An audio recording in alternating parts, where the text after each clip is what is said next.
Anyway, I got on Twitter and I hashtag broke, okay?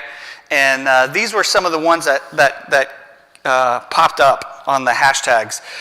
This one was tweeted out a little while ago. It said this: my 15 minutes of fame are when I get my paycheck and everyone I owe money to comes to collect. Hashtag broke. This one was another one. I once saw a pigeon on the subway and it got off at the financial district and all I could think was, cool, that bird makes more money than me. Hashtag broke. So this one is an older one, but I thought it was funny.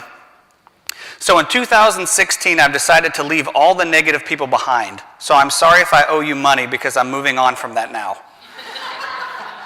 And this one was, I thought the funniest one I saw with the hashtag broke was, it's okay, funds, I'm insufficient too.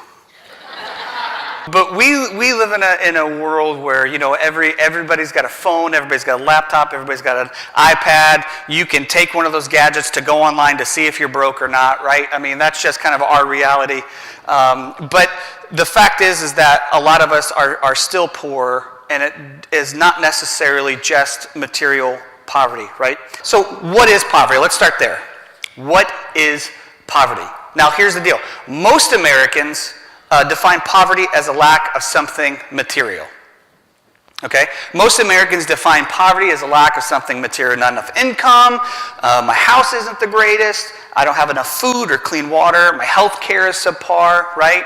I think a lot of us, we get it mixed up like, well, I don't have the newest iPhone, okay?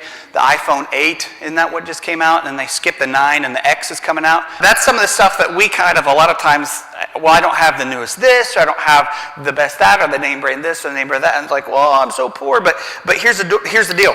The truly poor define poverty as a mindset. Many places are just lean-tos in our world. Somebody's home is a shack, right? It might have 4 walls and a tin roof. Their bathroom is a bucket or a hole in the ground, right?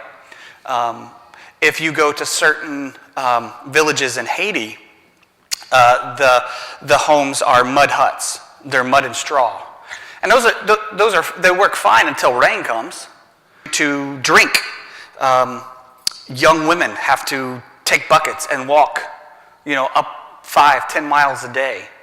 Poverty has this long-lasting generational effect. And it's not just that these people, these young women, have to walk every day to go get drinkable water, but then what happens? They're not able to go to school. So they can't go to school, so they don't get an education because they're worried about today. And so then what does that lock them into? Another generational cycle of poverty.